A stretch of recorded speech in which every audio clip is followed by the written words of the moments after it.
Hello students, कैसे हैं आप सब। I am Neha Rajvanshi and I welcome you all in today's class. तो बच्चों, आज इस क्लास में हम हमारी बुक से चैप्टर नंबर 5 पढ़ने वाले हैं।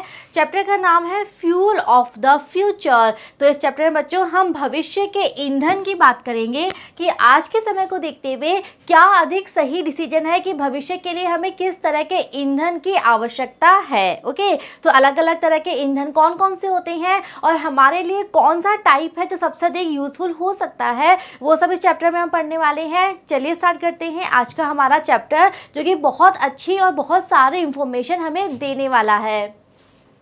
The bus word today is clean energy. तो स्टार्टिंग में ही राइटर क्या लिखते हैं कि आज के समय का बस वर्ड क्या है। बस वर्ड कहते हैं मूल मंत्र। तो आज के समय का मूल मंत्र, या हम कह सकते हैं आज के समय की सबसे बड़ी डिमांड, सबसे बड़ी मांग क्या है कि हमें क्लीन एनर्जी चाहिए। आज हर कोई इस बात को मानता है, सारे देश, सभी कंट्रीज इस बात से सहमत है कि जो पॉल्यूशन बढ़ता जा रहा है वो हमारे लिए कितना खतरनाक है, और उस पॉल्यूशन को रोकने के लिए बहुत ज़रूरी है कि हम लोग क्लीन एनर्जी यूज़ करें, ऐसी एनर्जी जिसके द्वारा किसी भी तरह का पॉल्यूशन, किसी भी तरह का प्रदूषण नहीं होता है।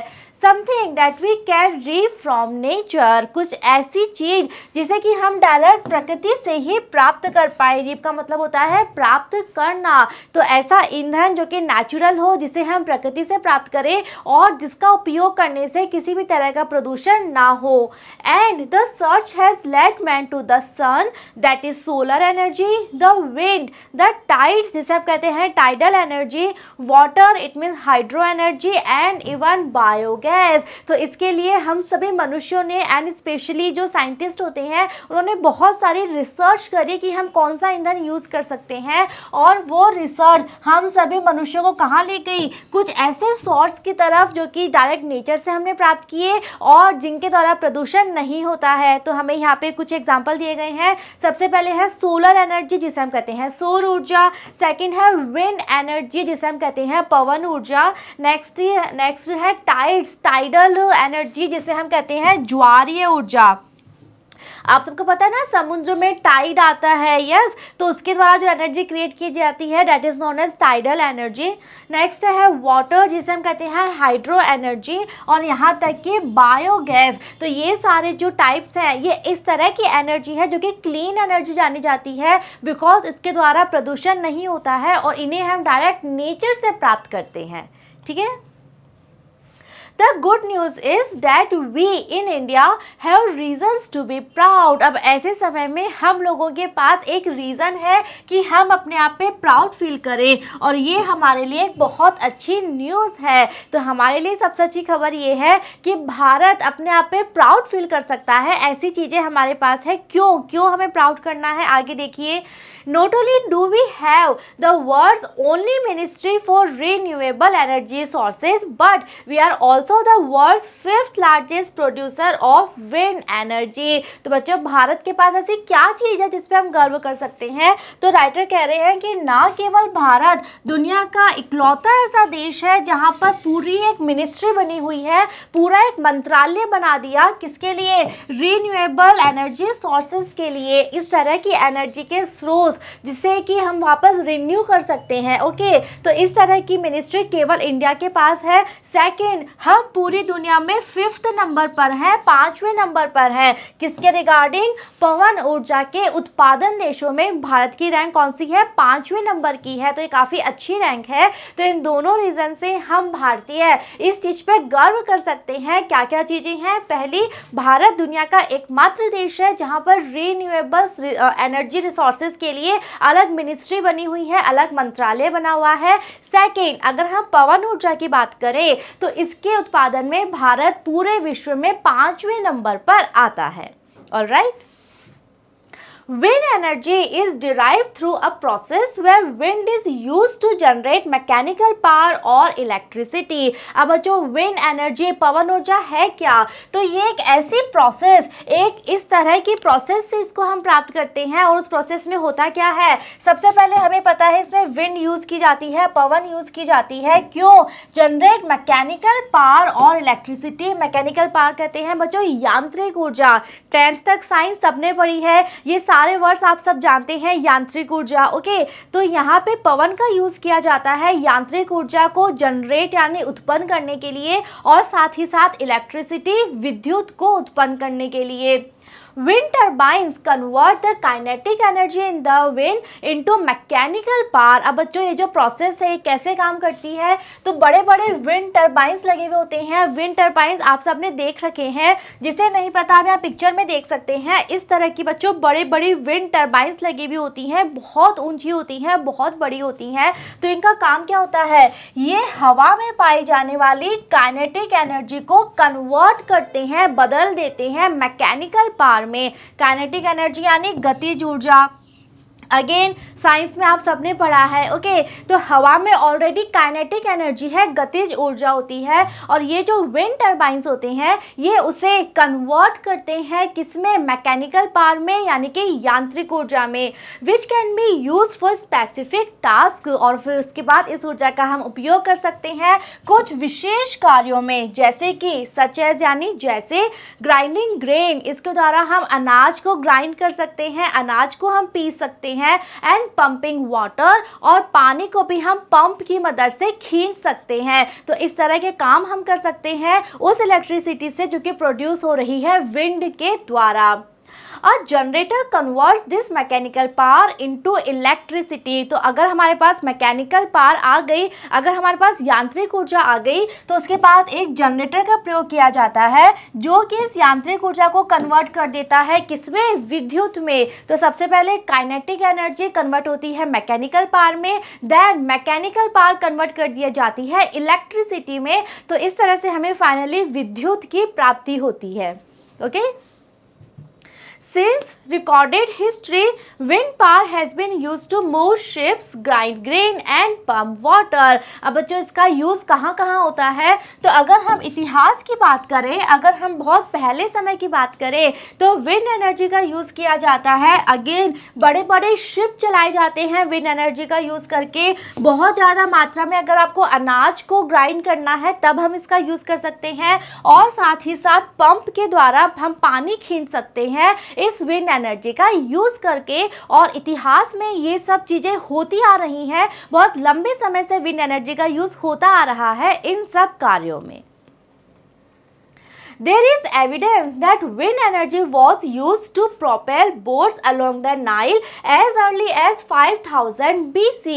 और इस बात के बहुत सारे एविडेंस है, बहुत सारे सबूत है, बहुत सारे प्रूफ है कि विंड एनर्जी का प्रयोग किया जाता रहा है बोट्स को प्रोपेल करने में, नाव को चलाने में। प्रोपेल होता है किसी चीज़ को आगे ले जाना, तो जो नावें आगे चलती हैं, नावें चलाई जाती हैं, उसके लिए विंड एनर्जी का प्रयोग किया जाता है। और स्पेशली नाइल रिवर में, नाइल आप सबको पता है एक नदी है, और कब इसका प्रयोग किया जाता है, कब के सबूत मिले हैं कि 5000 बीसी, बीसी यानी बिफोर क्राइस्ट, ईसा पूर्व। तो आप देखिए कितनी पुरानी बात है, 5000 ईसा पूर्व में भी नाइल रिवर में जो नावें हैं, जो बोट्स हैं, वो चलाई जाती थी विंड एनर्जी का प्रयोग करके। तो कितने पुराने समय से विंड एनर्जी का यूज किया जाता रहा है, इस बात के भी हमारे पास एविडेंस है, सबूत है।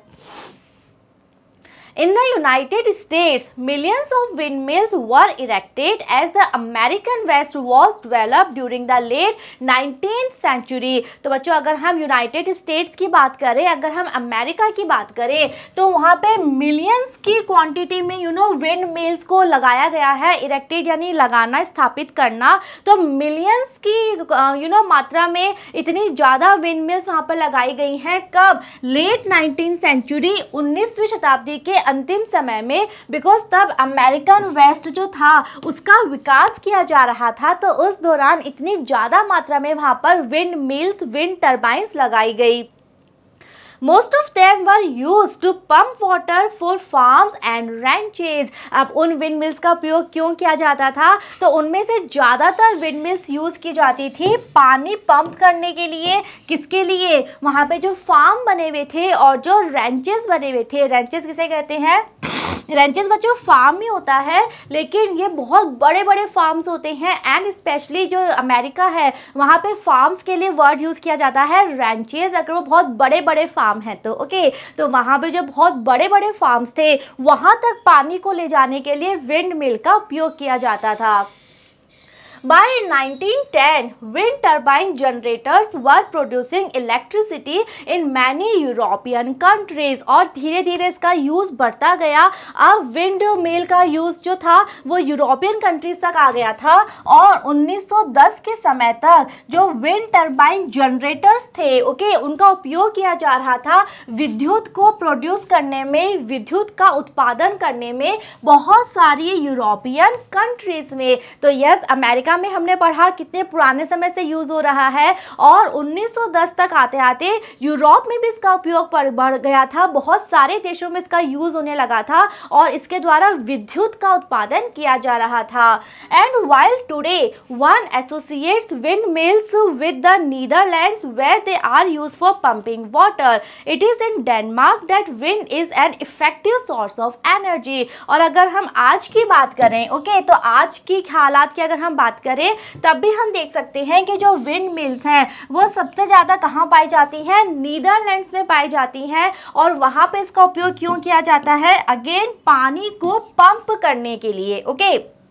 और स्पेशली जो डेनमार्क एक कंट्री है वहाँ पे जो विंड मिल है वो एक बहुत अच्छा सोर्स है एनर्जी का। डेनमार्क में एनर्जी का सबसे बड़ा अगर कोई सोर्स है तो वो है विंड एनर्जी। तो इस तरह से अमेरिका में भी इसका उपयोग बहुत पुराने समय से किया जा रहा है, यूरोपियन कंट्रीज में भी इसका उपयोग बहुत पुराने समय से होता आ रहा है और आज भी नीदरलैंड्स एंड स्पेशली डेनमार्क में इसका उपयोग हो रहा है। Close to home, Tamil Nadu was among the first in India to give a fillip to wind energy over 10 years ago and continues to be a leader। तो ये तो हो गई बच्चों यूएसए की बात और यूरोपियन कंट्रीज़ की बात। और अगर हम अपने घर की बात करें, अगर हम इंडिया की बात करें, अपने देश की बात करें, तो हम सबको पता है कि जो तमिलनाडु एक स्टेट है, एक प्रांत है भारत का, वो among the first in India, वो भारत के पहले प्रांतों में से एक है जहां पर विंड एनर्जी को फिलिप कहते हैं प्रोत्साहन देना। तो यहां पर विंड एनर्जी को प्रोत्साहन दिया गया था लगभग 10 सालों पहले और आज भी तमिलनाडु विंड एनर्जी के मामले में लीडर है, सबसे आगे है। तो अगर हम भारत की बात करें तो जो तमिलनाडु स्टेट है, तमिलनाडु प्रांत है भारत का, वहां पे सबसे पहले 10 साल पहले हम कह सकते हैं लगभग वहां पे विंड एनर्जी को स्टार्ट किया गया था, प्रोत्साहन दिया गया था और आज भी तमिलनाडु पूरे इंडिया में एज अ लीडर खड़ा है विंड एनर्जी के मामले में। Nearly half of India's nearly 2000 megawatt of installed capacity from wind energy comes from Tamil Nadu. और तमिलनाडु जो है वो क्यों एक लीडर है विंड एनर्जी के मामले में, बिकॉज भारत में जितनी भी विंड एनर्जी प्रोड्यूस की जाती है उसमें से लगभग आधी ओके और लगभग 2000 मेगावाट जितनी भी हमारे पास इंस्टॉल्ड कैपेसिटी है, जितनी भी भारत में विंड मिल्स इंस्टॉल की गई है, लगाई गई हैं, उनकी जितनी भी कैपेसिटी है, जितना भी सामर्थ्य है उनमें एनर्जी प्रोड्यूस करने का, उसमें से 2000 मेगावाट जो है वो कहाँ से आ रहा है, तमिलनाडु से आ रहा है। इट मीन्स इंडिया में जितनी भी विंड एनर्जी प्रोड्यूस की जाती है उसमें से लगभग आधी तो सिर्फ तमिलनाडु से प्राप्त होती है। इसीलिए तमिलनाडु लीडर है पवन ऊर्जा के क्षेत्र में इंडिया में okay. Wind turbines have been decorating our landscape near Madurai and beyond। अब बच्चों जहाँ पे बड़े बड़े विंड टर्बाइंस लगे हुए होते हैं तो आप लोग देखो देखने में कितने सुंदर लगते हैं, उसकी वजह से जो पूरा लैंडस्केप है, जो मैदान है वो और भी सुंदर लगने लगता है। तो ये जो विंड टर्बाइंस है इसके द्वारा हमारे जो लैंडस्केप है वो डेकोरेट हो रहे हैं, वो और ज़्यादा सुंदर लग रहे हैं मदुरई के पास और मदुरई से भी परे। तो मदुरई भी बच्चों तमिलनाडु में है, तो वहाँ पे जो विंड टर्बाइंस लगाए गए हैं तो सबसे पहले तो वो विंड एनर्जी प्रोड्यूस कर रहे हैं, सेकेंड वो वहाँ की सुंदरता बढ़ा रहे हैं। बिकॉज अगर आप सड़क से जा रहे हो और देखो कि दोनों किनारे बड़े बड़े विंड टर्बाइन लगे हुए हैं तो दिखने में बहुत सुंदर लगते हैं, लैंडस्केप को वो एक तरह से डेकोरेट करते हैं और सुंदर बनाते हैं। In Chennai, at the Center for Wind Energy Technology, research is done to check out various wind sites where wind energy can be tapped. तो बच्चों चेन्नई में एक centre for wind energy technology इस नाम से एक इंस्टीट्यूट बना हुआ है चेन्नई में। तो वहाँ पे रिसर्च की जाती है, अलग अलग तरह के शोध किए जाते हैं ये पता लगाने के लिए कि भारत में और कौन कौन से क्षेत्र हैं जहाँ से हम विंड एनर्जी को प्राप्त कर सकते हैं। टेप्ड का मतलब होता है बच्चों जहाँ पर पहले से विद्यमान है ऊर्जा और वहाँ पे हम यूज़ कर सकते हैं। तो यानी कि तमिलनाडु के अलावा और कहाँ कहाँ भारत में हम विंड एनर्जी प्राप्त कर सकते हैं। तो इसके बारे में रिसर्च करने के लिए चेन्नई में एक इंस्टीट्यूट बना हुआ है जिसका नाम है centre for wind energy technology. तो यहाँ पे रिसर्च की जाती है कि और कहाँ कहाँ से विंड एनर्जी प्राप्त की जा सकती है। And wind turbines of various sizes are checked to see if they are delivering what they promise to do। और समय समय पे जो विंड टरबाइन लगाए गए हैं वेरियस साइजेस जो कि अलग अलग आकार के हैं। तो बच्चों विंड टरबाइंस भी अलग अलग होते हैं, कोई बहुत बड़े होते हैं, कोई उससे थोड़े छोटे भी होते हैं, तो अलग अलग साइज के होते हैं। तो उनको भी समय समय पर जांचा जाता है ये पता लगाने के लिए कि क्या वो उतने विंड एनर्जी डिलीवर कर रहे हैं, क्या वो उतनी विंड एनर्जी दे रहे हैं जिस वादे के साथ उनको लगाया गया था। यानी कि जब यहाँ पर विंड टरबाइन लगाए गए थे तब जो उम्मीद थी कि इनसे इतनी ज़्यादा हमें विद्युत मिलेगी, तो क्या वो टारगेट पूरा कर पा रहे हैं इसकी भी समय समय पर जांच की जाती है। समय समय पर देखा जाता है कि वो टरबाइन कितनी ऊर्जा बना रहे हैं। Wind energy is also abundant in many parts of India from Gujarat, Andhra Pradesh and Kerala to the hilly regions in Maharashtra। तो बच्चों तमिलनाडु तो लीडर है पवन ऊर्जा के क्षेत्र में। तमिलनाडु के अलावा और इंडिया में कहाँ कहाँ पर पवन ऊर्जा जो है वो अबेंडेंट यानी अधिक मात्रा में उत्पादित की जाती है। तो तमिलनाडु के अलावा और भी बहुत सारे पार्ट्स है इंडिया में जहाँ पर पवन ऊर्जा उत्पादित की जाती है, जैसे गुजरात में, आंध्र प्रदेश में, केरला में और साथ साथ महाराष्ट्र के जो हिली रीजन्स हैं, जो पहाड़ी क्षेत्र हैं महाराष्ट्र के, वहाँ पर भी विंड टरबाइंस लगाए गए हैं और वहाँ से भी हमें पवन ऊर्जा का उत्पादन हो रहा है। Okay. In the West, surveys have consistently shown that the public prefers wind and other renewable energy forms over conventional sources of generation। तो बच्चों पश्चिम में भी जो बहुत सारे सर्वेस किए गए हैं, जो रिसर्च की गई है, समय समय पर बहुत सारी टीम बनाई जाती है सर्वे करने के लिए, तो उन्होंने भी लगातार अपने सर्वे के द्वारा जो रिजल्ट उन्होंने बनाया है उसमें लगातार यही बात वो दिखाते हैं कि वहाँ की जो पब्लिक है, वहाँ की जो आम जनता है वो भी प्रेफर करती हैं, वो भी चुनती हैं विंड पवन ऊर्जा को और दूसरे ऐसे एनर्जी के साधन जो कि रिन्यूएबल हैं, जिनके द्वारा पोल्यूशन नहीं होता, जिन्हें हम वापस पुनः प्राप्त कर सकते हैं। किसके ऊपर? जो ऊर्जा के कन्वेंशनल यानी परंपरागत स्रोत है। इट मीन्स गवर्नमेंट तो कोशिश कर ही रही है, लेकिन जो आम जनता है, जो पब्लिक है, वो भी अवेयर है इस बात से कि जो रिन्यूएबल सोर्सेस हैं वो हमारे लिए कितने अच्छे हैं, पर्यावरण के लिए कितने अच्छे हैं। तो वो भी जो परंपरागत स्रोत है उनसे ज़्यादा वो किसको चुनते हैं? विंड एनर्जी या दूसरे रिन्यूएबल सोर्सेस को। अब दूसरे कौन कौन से होते हैं? हमने पढ़ा था ना स्टार्टिंग में, सोलर एनर्जी हो गया, हाइड्रो एनर्जी हो गया, बायोगैस हो गया या फिर टाइडल एनर्जी हो गए। तो ये सारे जो सोर्सेस है ये हमें नेचर से प्राप्त होते हैं और साथ ही साथ ये पॉल्यूशन नहीं करते हैं। तो जो पब्लिक है वो भी अवेयर है और वो भी ऐसे ही एनर्जी के सोर्सेस को चुनाव करना चाहती है।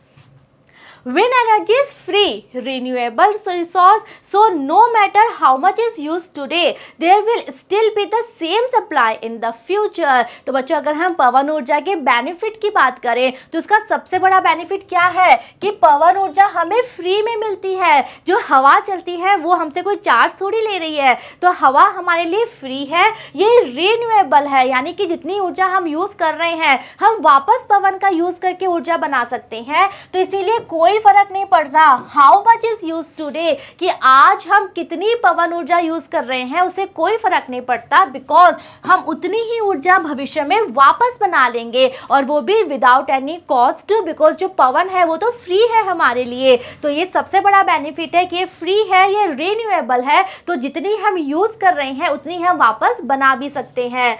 Wind energy is also a source of clean non polluting electricity. Second फायदा, सेकेंड बेनिफिट विंड एनर्जी का क्या है कि ये एक ऐसा सोर्स है जो कि हमें क्लीन एनर्जी देता है और इसके द्वारा किसी भी तरह के पॉल्यूटिंग कंटेंट नहीं आते हैं, पर्यावरण को कोई नुकसान नहीं है, किसी भी तरह का प्रदूषण ये एनर्जी नहीं करती है। ओके, तो फर्स्ट बेनिफिट ये फ्री है, रिन्यूएबल है, सेकेंड ये क्लीन एनर्जी है, किसी भी तरह का पॉल्यूशन नहीं करती है।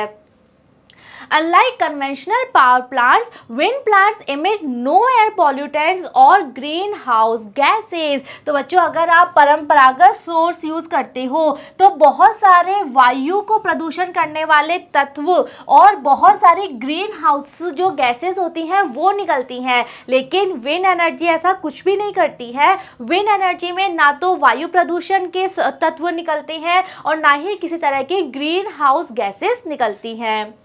In 1990, California's wind power plants offset the emission of more than 2.5 billion pounds of carbon dioxide and 15 million pounds of other pollutants that would have otherwise been produced। तो बच्चों एक बहुत बड़ा फैक्ट हमें यहाँ पर दिया गया है कि अगर हम 1990 की बात करें और सिर्फ कैलिफोर्निया की यहाँ पर हम बात कर रहे हैं, तो कैलिफोर्निया में जो प्लांट्स लगाए गए हैं पवन ऊर्जा के लिए, तो उन्होंने यानी कि आप देखो कितनी बड़ी यहाँ पे उनका रोल है कि उन्होंने 2.5 बिलियन कार्बन डाइऑक्साइड जो कि जनरली दूसरे परंपरागत सोर्स से निकलता वो उन्होंने बचा लिया और साथ ही साथ 15 मिलियन पॉन्ड्स जो दूसरे पॉल्यूटेंट्स हैं, जो दूसरे प्रदूषण फैलाने वाले तत्व हैं वो उन्होंने बचा लिए, जो कि कैसे यूज़ होते हैं। अगर हम कोई दूसरा परंपरागत सोर्स यूज़ कर रहे हैं तब इतना सारा प्रदूषण होता, लेकिन इतना सारा प्रदूषण आप देखो 2.5 बिलियन पॉन्ड्स की तो कार्बन डाइऑक्साइड और 15 मिलियन जो दूसरे तत्व हैं प्रदूषण फैलाने वाले ये रुक गए। क्यों? क्योंकि वहां पर पवन ऊर्जा का उपयोग किया गया। तो ये जो फैक्ट है ये सिर्फ अभी हम कैलिफोर्निया की बात कर रहे हैं, तो आप देखो कितना बड़ा चेंज है, कितना सारा प्रदूषण वहां पर रुक गया सिर्फ इसलिए कि वहां पर विंड एनर्जी का उपयोग किया जा रहा था। Okay, It would take a forest of 90 million to 175 million trees to provide the same air quality। और अगर वहाँ पर विंड एनर्जी का यूज़ नहीं किया जाता और ये सारे प्रदूषण हवा में फैल जाते, कार्बन डाइऑक्साइड और जो बाकी दूसरे तत्व हैं वो फैल जाते, तो लगभग एक पूरा का पूरा जंगल काम में आता, और वो भी कितना, जिसमें 90 मिलियन से लेकर 175 मिलियन पेड़ है। इतने सारे पेड़ लगते उस एयर क्वालिटी को वापस से ठीक करने के लिए, जो प्रदूषण फैल गया है हवा में उसे वापस से हवा को साफ करने के लिए 90 मिलियन से लेकर 175 मिलियन तक के पेड़ लगते, लेकिन ये सब काम रुक गया बिकॉज प्रदूषण हुआ ही नहीं। वाई? बिकॉज कैलिफोर्निया में पवन ऊर्जा का उपयोग उस समय किया गया। ओके, तो बहुत बड़ा चेंज है ये, बिकॉज फिगर आपके सामने है और बहुत बड़े फिगर हैं ये, कितना सारा प्रदूषण वहां पर रोका गया।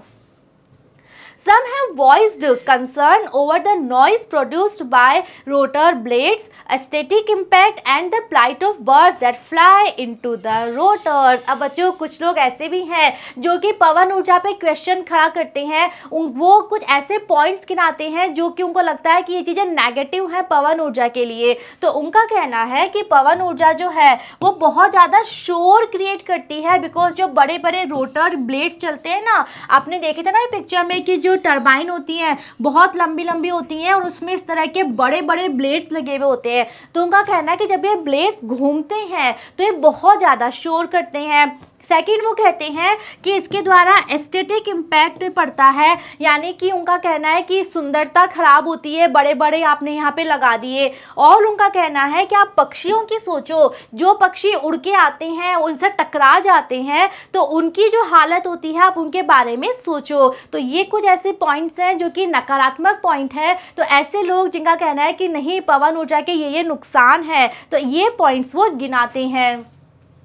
Most of these problems do not exist in India as wind farms are located in remote areas। लेकिन अगर हम भारत की बात करें तो भारत में इनमें से कोई भी प्रॉब्लम नहीं है। क्यों नहीं है? बिकॉज भारत में जितने भी विंड प्लांट्स लगाए गए हैं वो बहुत ही रिमोट एरियाज में लगाए गए हैं। रिमोट एरियाज यानी दूर के क्षेत्र जहां आसपास आबादी नहीं है, जहां आसपास लोगों के घर नहीं है, दूर दराज एकांत में बहुत दूर जाके लगाए गए हैं। और the problems have already been resolved through technological development, या फिर भारत में पहले से ही इन प्रॉब्लम्स को हल कर लिया गया है टेक्नोलॉजी का यूज करके। ओके, तो ये जो प्रॉब्लम्स है, जो नेगेटिव एस्पेक्ट है, ये इंडिया में देखने को नहीं मिलेंगे। पहला रीजन, इंडिया में जो विंड प्लांट्स हैं वो बहुत दूर दराज के इलाकों में लगाए गए हैं, आसपास वहाँ लोग नहीं रहते हैं। सेकेंड, अगर कोई प्रॉब्लम है भी तो उसको ऑलरेडी सॉल्व कर लिया गया है टेक्नोलॉजी का यूज करके, तकनीकी का यूज करके। The major challenge to use wind as a source of power is that it is intermittent and it does not always blow when electricity is needed। लेकिन एक चैलेंज है, एक चुनौती है पवन ऊर्जा का यूज करने में, और वो चुनौती क्या है कि पवन ऊर्जा एक ऐसा सोर्स है जो कि इंटरमिटेंट है। इंटरमिटेंट का मतलब होता है जो कांस्टेंट नहीं होता, लगातार नहीं होता, बल्कि रुक रुक कर होता है। क्या मतलब इस बात का? इसका मतलब है सपोज हमने तमिलनाडु में लगा दिए बड़े बड़े विंड टर्बाइंस लगा दिए, लेकिन क्या वहाँ पे हर समय हर दिन एक जैसी हवा चलती है? नहीं चलती। और इनफैक्ट तमिलनाडु ही नहीं, कहीं की भी आप बात कर लो, हवा हर समय हर सेकंड एक जैसी नहीं चलती ना, कभी तेज चलेगी, कभी रुक भी जाएगी, कभी कम भी चलेगी। तो ये एक ऐसा सोर्स है जो इंटरमिटेंट है, ये कॉन्स्टेंटली एक जैसी स्पीड में टर्बाइन नहीं घूमते हैं। कभी लगातार सपोज 10 दिन घूम भी गए, लेकिन बाद में हो सकता है 5 दिन ऐसे निकले कि हवा बिल्कुल भी नहीं चली, बिकॉज ये तो नेचर है, तो प्रकृति है, इस पे हमारा कोई कंट्रोल भी नहीं है। तो ये एक ऐसी चीज है जो कि यस चैलेंज है कि ये एक ऐसा सोर्स है जो कि रुक रुक कर इलेक्ट्रिसिटी प्रोड्यूस करता है। और सपोज आपको किसी समय विद्युत की आवश्यकता है, लेकिन हो सकता है उस समय अगर हवा नहीं चल रही है, टरबाइंस नहीं चल रहे हैं, तो उस समय आपको विद्युत नहीं मिलेगी। ये एक चैलेंज है जो कि पवन ऊर्जा में है। The fact remains that wind is the fastest growing source of electricity generation in the world। लेकिन फिर भी ये एक फैक्ट है, ये एक तथ्य है, और ये हमेशा रहेगा कि जो पवन ऊर्जा है वो पूरे विश्व में तेजी से बढ़ने वाला सोर्स है विद्युत प्राप्त करने का। तो आज सभी देश जो है वो पवन ऊर्जा को लेकर बहुत सीरियस है, और इसीलिए पवन ऊर्जा तेजी से बढ़ता जा रहा है, आगे निकलता जा रहा है सभी एनर्जी सोर्सेस से।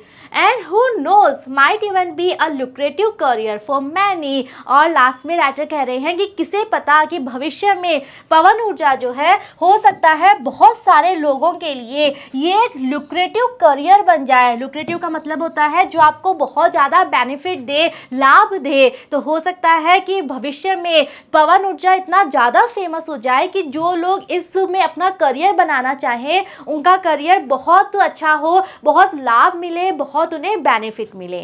ओके, तो बच्चों यहाँ पे हमारा चैप्टर कंप्लीट होता है। आई एम श्योर आपको चैप्टर समझ में आया है। बेसिकली आपको इतना समझ में आया होगा कि किस तरह से आज पोल्यूशन को रोकना कितना इंपॉर्टेंट है। बहुत सारे सोर्सेस हैं हमारे पास जो कि रिन्यूएबल एनर्जी के हैं, और यहाँ हमने डिटेल में पढ़ा है विंड एनर्जी के बारे में। पूरे वर्ल्ड में विंड एनर्जी किस किस तरह से यूज़ होती आ रही है, एंड इंडिया में भी कहाँ कहाँ पर है, हमने वो सब पढ़ा। क्या क्या नेगेटिव एस्पेक्ट है, क्या क्या चैलेंजेस हैं इसके, और किस तरह से ये बेनिफिशियल है, सारे पॉइंट्स हमने चैप्टर में कवर किए हैं। आई एम श्योर आपको चैप्टर समझ में आया है बच्चों। नेक्स्ट वीडियो में हम देखेंगे एक्सरसाइज, जहां हम डिस्कस करेंगे कुछ important questions. See you in the next video. Thank you.